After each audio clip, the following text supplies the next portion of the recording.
Top 1 news details చూస్తే BRS working president KTR Nagar Kurnool జిల్లా కుమ్మెరలో పర్యటించారు. కుమ్మెర దాడి ఘటనలో మరణించిన 2 నెలల పసిపాప కుటుంబాన్ని పరామర్శించారు.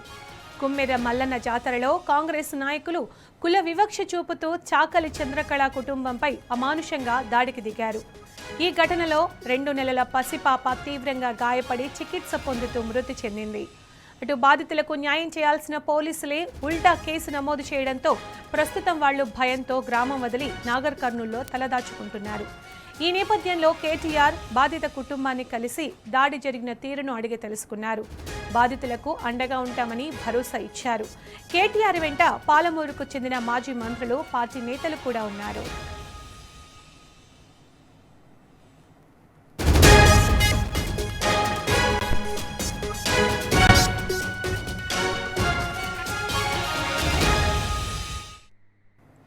ఇక ఇదే అంశానికి సంబంధించి పూర్తి శేఖరాచారి అందిస్తారు. Shekharachari, BRS working president KTR Nagar Kurnool జిల్లాలో పర్యటించారు కదా. కుమ్మెర ఘటనపై కేటీఆర్ తీవ్ర ఆగ్రహం వ్యక్తం చేసినట్టు తెలుస్తోంది. అప్డేట్స్ ఏంటి దీనికి సంబంధించి?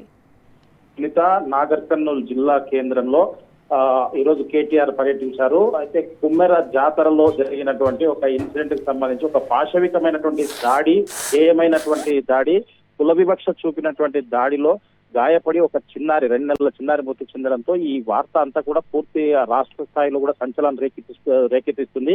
మానవత్వం ఉన్నటువంటి ప్రతి మనిషి కూడా చెలించిపోతా ఉన్నాడు. దీనికి సంబంధించి విషయం తెలుసుకున్నటువంటి బీఆర్ఎస్ పార్టీ వర్కింగ్ ప్రెసిడెంట్ ఈ రోజు నాగర్ కర్నూలు జిల్లా కేంద్రంలోని అంబేద్కర్ చౌరస్తా వద్ద ఎవరైతే బాధితులు ఒక 4 రోజుల నుంచి ఇక్కడ ధర్నా మద్దతు పలుకుతా ఉన్నారు. ఈ రోజు ధర్నా శిబిరానికి BRS party working president KTR తో పాటు ఉమ్మడి పాలమూరు జిల్లాకు సంబంధించినటువంటి మాజీ మంత్రులు నిరంజన్ రెడ్డి, శ్రీనివాస్ గౌడ్, లక్ష్మారెడ్డితో పాటు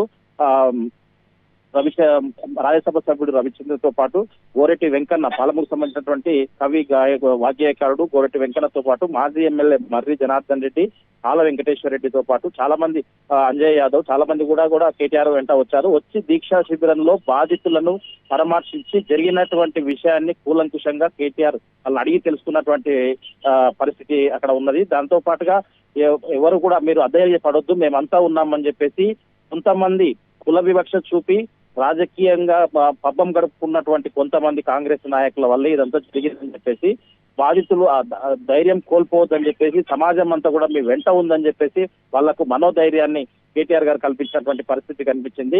వాళ్ళని అన్ని రకాల కూడా ఆదుకుంటామని చెప్పేసి తక్షణమే ₹1,00,000 వాళ్ళకు నగదు అందజేయడంతో పాటు 10 లక్షలతో కూడినటువంటి ఒక వాళ్ళకు గ్రామంలో ఇల్లు లేదు, ఆ ఇల్లును కూడా కట్టించిస్తాము, ఆ ఇల్లుకు గృహప్రవేశానికి స్వయంగా తాను వస్తానని చెప్పినటువంటి పరిస్థితి కనిపించింది.